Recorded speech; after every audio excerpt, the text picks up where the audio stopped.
ओम नमः शिवाय। नमस्कार दोस्तों, आइए सुनते हैं शिव महाप्राण की कथा। आप सभी भक्तजन इस कथा को श्रद्धा पूर्वक मन लगाकर सुने। भगवान शिव जी आप सभी की मनोकामना पूर्ण करेंगे और आप सभी के कष्टों को हर लेंगे। ब्रह्मा जी ने कहा, पुत्र, रेवा नदी शिव जी को गिरजा के समान अत्यंत प्रिय है।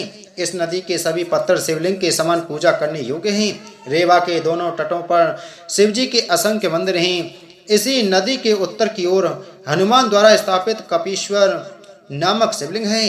इस कथा को सुनकर नारद जी ने कहा, हे पिता, आप इस चरित्र को विस्तार पूर्वक वर्णन कीजिए तथा ये बताइए कि हनुमान को ब्रह्म हत्या का पाप किस प्रकार लगा। ब्रह्मा जी बोले, हे नारद, रामचंद्र जी की मनोकामना पूर्ण करने के हेतु शिव जी ने हनुमान नामक वानर का अवतार लिया था। उन्होंने हर प्रकार से रामचंद्र जी की सहायता की तथा संसार में रामदूत के नाम से प्रसिद्ध हुए। रावण का कुल सहित नाश करके वे रामचंद्र जी लक्ष्मण तथा सीता को लेकर अयोध्या जा पहुंचे। हे नारद, रावण ब्राह्मण था, अस्तु उसका वध करने के कारण रामचंद्र जी ने बहुत दिनों तक पश्चाताप किया। तदुपरांत उस दिन वे अपने भाई लक्ष्मण सहित नैमिषारण्य में स्थित हत्याहरण तीर्थ पर जा पहुंचे। वहां उन्होंने लक्ष्मण सहित स्नान करके एक शिवलिंग की स्थापना की। ऐसा करने से उनका संपूर्ण पाप नष्ट हो गया। एक दिन की बात है कि हनुमान अत्यंत अहंकार में भरकर कैलाश पर्वत पर पहुंचे और शिव जी के दर्शन करने के हेतु आगे बढ़े। उस समय नंदीश्वर ने उन्हें रोकते हुए यह कहा, हे हनुमान, तुम शिव जी के दर्शन करने योग्य नहीं हो, क्योंकि तुमने रावण जैसे ब्राह्मण का वध किया है। उसकी हत्या के कारण तुम्हें पाप लगा है। अस्तु जब तक तुम इस पाप से मुक्ति नहीं पाओगे तब तक शिव जी तुम्हें दर्शन नहीं देंगे। अब तुम्हें उचित है कि अहंकार को त्याग कर रेवा नदी के तट पर जाओ और वहां शिवलिंग की स्थापना करो। ऐसा करने से तुम्हारा पाप नष्ट हो जाएगा। तब तुम शिव जी का दर्शन करने के लिए यहाँ आना। नंदीश्वर की यह बात सुनकर हनुमान रेवा नदी के तट पर जा पहुंचे। वहां उन्होंने शिवलिंग की स्थापना करके उसका भली भांति पूजन किया तथा बारंबार स्तुति की। उस समय शिव जी ने हनुमान के सम्मुख प्रकट होकर यह कहा, हे हनुमान, हम तुमसे अत्यंत प्रसन्न हैं। यद्यपि तुम हमारे ही स्वरूप हो तो भी हमने तुमसे यह तप इसलिए कराया है ताकि संसार में ब्राह्मण की महिमा स्थिर बनी रहे। इतना कहकर शिव जी अंतर्ध्यान हो गए और हनुमान के हृदय का क्षोभ भी नष्ट हो गया। ब्रह्मा जी बोले, हे नारद, एक दिन मैं तथा विष्णु जी रेवा नदी में स्नान करने के उपरांत दक्षिण तट की ओर जा बैठे। सब देवता तथा ऋषि मुनि भी वहां आकर इकट्ठे हो गए।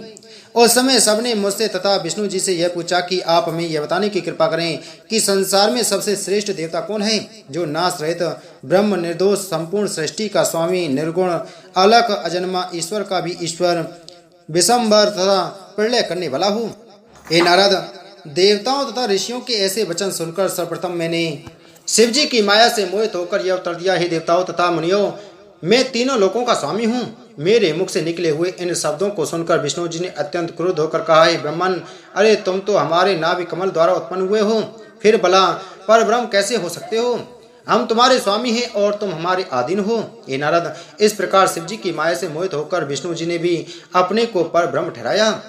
तब हम दोनों परम तत्व को भूलकर अपने को पर ब्रह्म ठहराते हुए परस्पर विवाद करने लगे। उस समय सब लोगों ने यह निश्चय किया कि वेद जिसे परब्रह्म कहते हैं उसी को सबसे बड़ा और सबका स्वामी माना जाए। सब सभासदों की इस बात को सुनकर मैंने वेदों का स्मरण किया। जब वे आए और उनसे यह पूछा गया कि हमें यह बताओ कि परब्रह्म कौन है, तब उन्होंने इस प्रकार उत्तर दिया, हे देवताओं, जो तीनों गुणों से भिन्न तथा स्वयं प्रकाशित हैं, जिनके शरीर में करोड़ों ब्रह्मांड वर्तमान हैं और योगी जन जिनका यत्न पूर्वक ध्यान करते हैं, वे सबके स्वामी भगवान सदाशिव ही परब्रह्म हैं। भगवान सदाशिव सदैव एक रस रहते हैं तथा संसार का प्रलय भी करते रहते हैं। ब्रह्मा एवं विष्णु जी भी उन्हीं की आज्ञा का पालन करते हुए सृष्टि की रचना तथा भरण पोषण का कार्य करते हैं। हे नारद, इस प्रकार वेदों ने शिव जी की प्रशंसा की। उस समय मैंने तथा विष्णु जी ने अपनी मूर्खता में भरकर उनसे इस प्रकार कहा, हे वेदों, तुम्हारा कथन सत्य नहीं है। शिव जी परब्रह्म कभी नहीं हो सकते। यह कहकर हमने वेदों को चुप कर दिया। उस समय प्रणव ने हमारी दशा देखकर इस प्रकार कहा, हे ब्रह्मा तथा हे विष्णु, तुम दोनों संसार को उत्पन्न करने वाले तथा उसका पालन करने वाले हो। अस्तु तुम्हें ऐसी मूर्खता करनी उचित नहीं है। यद्यपि वे निर्गुण हैं तथापि उन्होंने तुम्हारे हित के लिए अनेक शरीर धारण किए हैं। हे नारद, इस प्रकार प्रणव ने बहुत सी बातें कही, परंतु हम दोनों के ऊपर उनका कोई प्रभाव नहीं हुआ। ब्रह्मा जी बोले, हे पुत्र, उस समय शिव जी ने यह चरित्र किया कि मेरे तथा विष्णु जी के बीच में से एक परम प्रकाशवान ज्वाला दिव्य स्वरूप से अपना अपार विस्तार लिए हुए प्रकट हुई। उसका प्रकाश पृथ्वी से आकाश तक व्याप्त था और उसके आदि अथवा अंत को किसी भी प्रकार नहीं जाना जा सकता था। तदुपरांत शिवजी लिंग स्वरूप धारण कर रेवा नदी के तट पर जहाँ हम सब लोग बैठे थे प्रकट हुए। उस शिवलिंग के प्रकट होते ही सब लोगों का अहंकार नष्ट हो गया तथा संपूर्ण पृथ्वी प्रकाश से भर गई। उस समय वहां जितने सभासद उपस्थित थे वे सब जय जयकार करने लगे। शिवजी का वह लिंग 8 अंगुल का था, जो 4 अंगुल पृथ्वी के ऊपर दिखाई पड़ता था और 4 अंगुल नीचे छिपा हुआ था। उस लिंग के प्रकट होते ही शिवजी के गण शिवलोक से चलकर उस स्थान पर आ पहुंचे और उसकी पूजा करने लगे। तदुपरांत ऋषि मुनियों एवं देवताओं ने भी उस लिंग की पूजा की। उस समय सब और आनंद मंगल होने लगे तथा सबका शोक नष्ट हो गया। हे नारद, उस समय विष्णु जी ने मुझे संबोधित करते हुए इस प्रकार कहा, हे ब्राह्मण, हम दोनों के बीच में यह तीसरा व्यक्ति कहाँ से आ पहुंचा?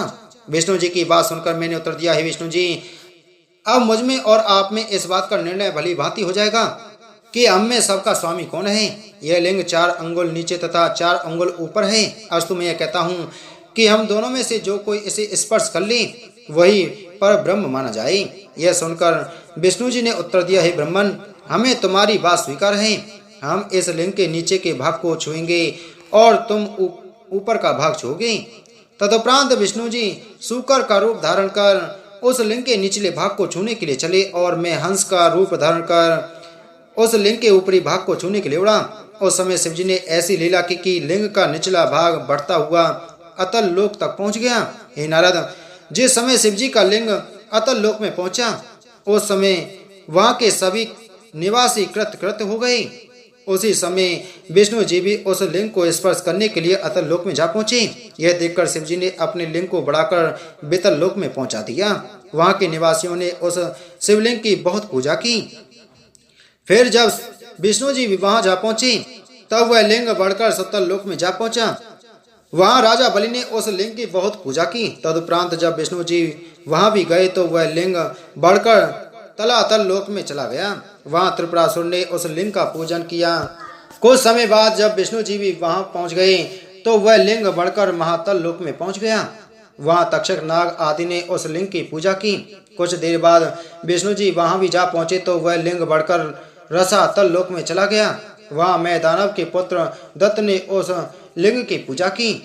तदुपरांत जब विष्णु जी वहां भी पहुंच गए तो वह लिंग और बढ़कर पाताल लोक में चला गया।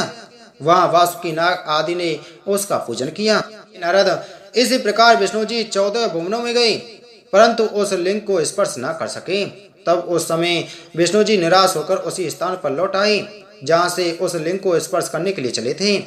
इस प्रकार विष्णु जी का संपूर्ण अहंकार नष्ट हो गया और वे शिव जी को सबसे बड़ा स्वीकार करने लगे। हे नारद, शिव जी के चरित्र ऐसे ही हैं कि उनकी महिमा को किसी प्रकार नहीं जाना जा सकता। ब्रह्मा जी ने कहा, हे पुत्र, अब मैंने शिवलिंग के ऊपरी भाग पर हाथ रखना चाहा तो वह अचानक ही बढ़कर भुवन लोक में जा पहुंचा।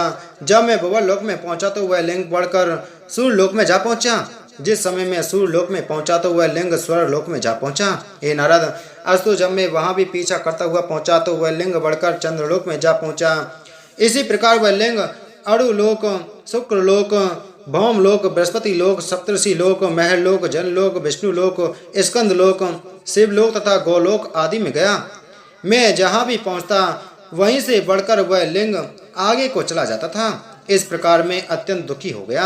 हे नारद, उस समय केतकी पुष्प ने मुझे दुखी देखकर इस प्रकार पूछा, हे ब्राह्मण, तुम इतने घबराए हुए कहाँ चले जा रहे हो? मैंने उसे सब वृतांत कह सुनाया। तब केतकी पुष्प ने यह सुझाव दिया, हे ब्राह्मण, अब तुम इस लिंग का पीछा छोड़कर अपने स्थान को लौट चलो। मैं सब लोगों के सामने यह बात कह दूंगी कि तुमने शिवलिंग के ऊपरी भाग को स्पर्श कर लिया है। केतकी पुष्प की यह बात मैंने स्वीकार कर ली। तदुपरांत में उसे साथ लेकर रेवा तट की ओर चल दिया। मार्ग में मुझे सुरभि अर्थात गौ मिली। उसने भी केतकी पुष्प के समान मुझसे सब हाल पूछा और मेरे बताने पर यह विश्वास दिलाया कि मैं भी तुम्हारी अभिलाषा पूर्ण कर दूंगी तथा सबके सामने यह कह दूंगी कि तुमने इस मूर्ति को छू लिया है। तब मैं केतकी पुष्प तथा सुरभि को ले अत्यंत अहंकार में भरकर विष्णु जी के पास जा पहुंचा। बोलो शिव महाप्राण की जय, बोलो शिव शंकर भगवान की जय।